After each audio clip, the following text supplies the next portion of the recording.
It's honestly surprising how the UK royal family still exists and how they still have power and wealth.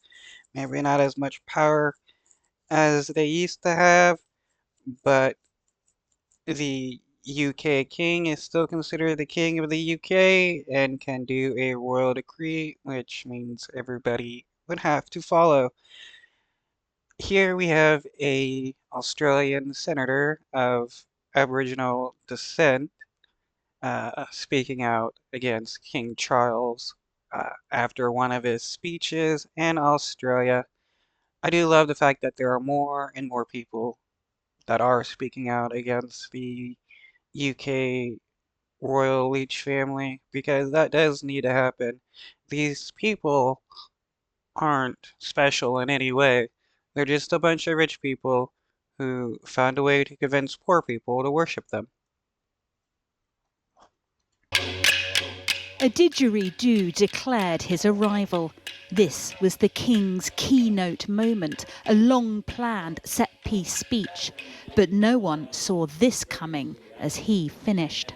Give us our land back! Give us what you stole from us! Our bones, our skulls, our babies!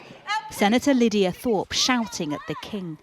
She is an Aboriginal politician and an outspoken campaigner for Indigenous rights.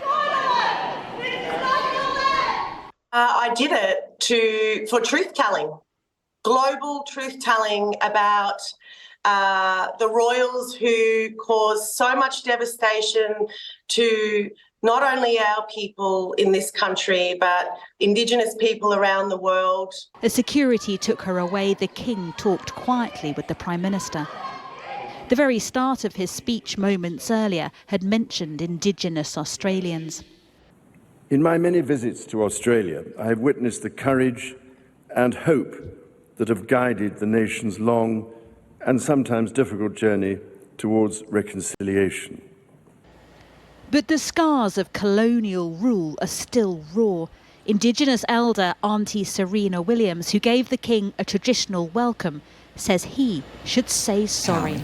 Do you think the King should apologise for the colonial wrongs? I think he should. I think, we all have roles and responsibilities, and I have roles and responsibilities to my people, and I think an apology would be beautiful. Being that he's taken the responsibility of being the king, he is now responsible for what his family has done to others. And yes, he should apologize and do something to show that he is different from the others, but he won't because he's all the same as the others. It was supposed to be a day remembered for moments like this.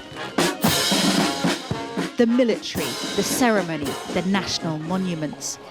What happened inside Parliament was uncomfortable and confronting for the King, and a reminder reconciliation for Australia's painful past is difficult and divisive. Well, what happened was so uncomfortable for the king, blah, blah, blah. Like, who cares if it was uncomfortable for him? Imagine the people have to actually, pretend to be nice to this dude. Their disrupted day ended quietly, but both saw and heard how Australia